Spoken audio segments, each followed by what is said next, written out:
এবাৰ বিপদত পৰিছে অটোৰিক্সা চালক। গৌৰীপুৰত অটোৰিক্সা চালকসকল পৰিছে বিপদত। গৌৰীপুৰ বেপাৰী পট্টিত দিন দুপৰতে প্ৰতিখন অটোৰিক্সাৰ পৰা সংগ্ৰহ কৰা হৈছে কৰ। কিন্তু এই ক্ষেত্ৰত নীৰৱ আৰক্ষী প্ৰশাসনৰ লগতে ধুবুৰী পৰিবহণ বিভাগ।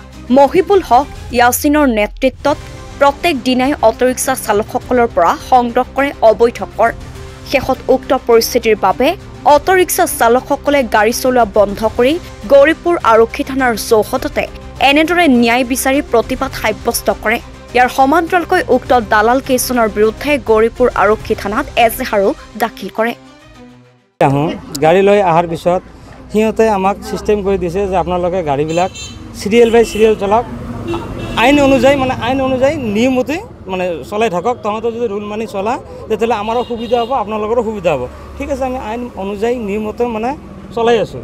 তাৰপিছত কি হ'ল, সিহঁতে বেপাৰী প্ৰতি যিকেইখন গাড়ী লৈছে নতুনকৈ লোৱাৰ পিছত এনেকুৱা দাদাগিৰিত আহি গ'ল যে সিহঁতে আকৌ চিৰিয়েল লগায়, সিহঁতে পেচেঞ্জাৰ লৈ যাব, তাৰপিছতহে আমাক দিব। এইটো কোনো ছিষ্টেম নহয়, এইটো নিয়মেই নহয়।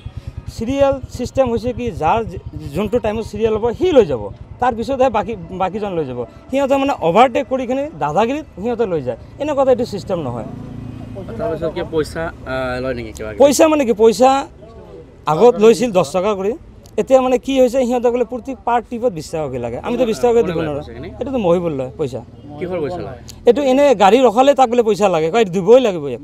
এতিয়া আমি নিজে বেপাৰ বৰ্তিৰে হয় ল'ৰা, আৰু আমি নিজে কি গাড়ী চলাইখিনি আমি নিজে যাচি একদম দুখীয়া ল'ৰা, সি যদি কৰ্ম কৰি খাব নোৱাৰে খাওক, আমাৰ পৰা 10 টকা 20 টকা খালে বেছি কথা নহয়। 20 টকা দিনভৰ 20 টকা লয়, পাৰ ট্ৰিপত 20 টকা লাগে। 20 টকা আমি ইমান দিব নোৱাৰোঁ। আমি গোটেই দিনটোত আমি ইনকাম কৰোঁ 400ৰ পৰা 500 টকা। আমি তাকে যদি 20 টকা কৰি পাৰ ট্ৰিপত যদি ইমান ড্ৰাইভাৰ যদি পাৰ ট্ৰিপত 20 টকা কৰি দিওঁ, আমি চলিম কেনেকুৱা হৈছোঁ। গাড়ী লৈ পেলাই আহি পেলাই এতিয়া যদি বেপাৰী প্ৰতি গাড়ী লগালে আমাক গাড়ী লগাব নেদে।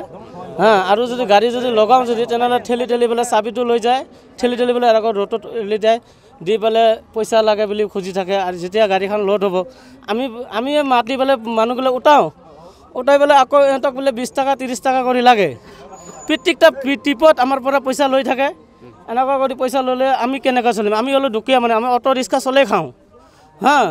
আমি হ'লো দুখীয়া আমি কেনেকৈ চলিম? আমাৰ গাড়ীগিলা ৰখবাই নাতে, তাতে বেপাৰী প্ৰতি এনেকুৱা হৈ গৈছে। আমি ইমান ৰিক্সালা আছোঁ, আমি তাতে ৰখাব যদি নোৱাৰোঁ, আমি কেনেকৈ চলিম? আমাৰ এইটোৱে পুলিচৰ আগত অনুৰোধ যে আমাক কিবা এটা ন্যায় বিচাৰ কৰি দিব লাগে। নাম ইহঁতৰ এটা মহিবুল নাম আছে, আৰু এটা মোটাকৈ মানুহ আছে, এটা ৰিজাক আছে। ইয়াছিনটো মানুহটো গাড়ী লগাবৰে নেদে, কাৰণ বাছগিলা পিছফালে দিছে, এনেকুৱা জাম লাগি যায় হুলস্থুল। আৰু আমাৰ অটো ৰিক্সাগিলা আগফালে দিছে। ঠিক আছে, আমি অটো ৰিক্সা আগফালে দিছে, ঠিকে আছে, আমি মানা কৰা নাই। কিন্তু আমি যেতিয়া গাড়ীখন লগাওঁ তেতিয়া এনেকুৱা হৈ যায়।